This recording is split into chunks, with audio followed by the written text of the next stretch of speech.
As superheroínas chegaron á banda deseñada como unha especie de variante femenina de Tarzán. As protagonistas son mulleres blancas, atractivas e vestidas con biquinis escasos que se erixen en defensoras da xungla. Outras adquiriron os seus superpoderes a causa dun experimento científico revelado, dun erro de laboratorio ou, simplemente, dun accidente inesperado.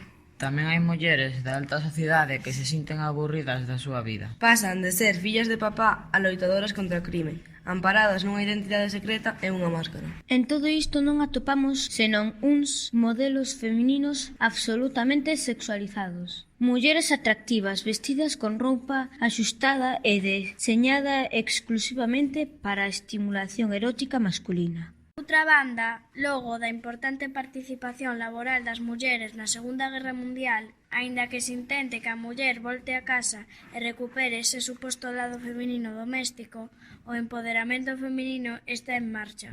E así aparece Wonder Woman, a Muller Maravilla.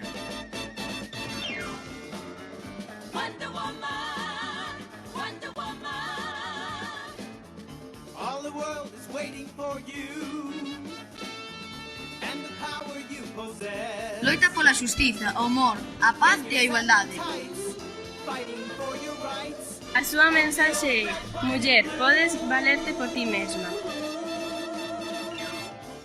Nos seus números ofrecíronse biografías de mulleres que serven de exemplo de fortaleza, independencia e emprendemento.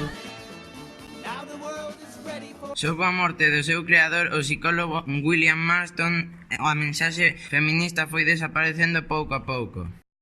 Ano a ano convértese nun personaxe sexualizado, con máis peito, cintura de avespa e tanga. Convértese a semade nun personaxe armado e violento.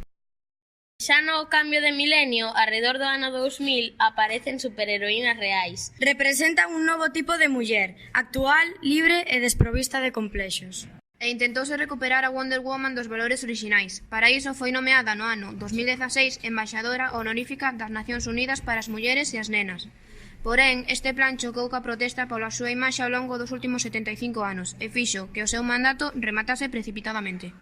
A última noticia foi a adaptación á gran pantalla no ano 2017.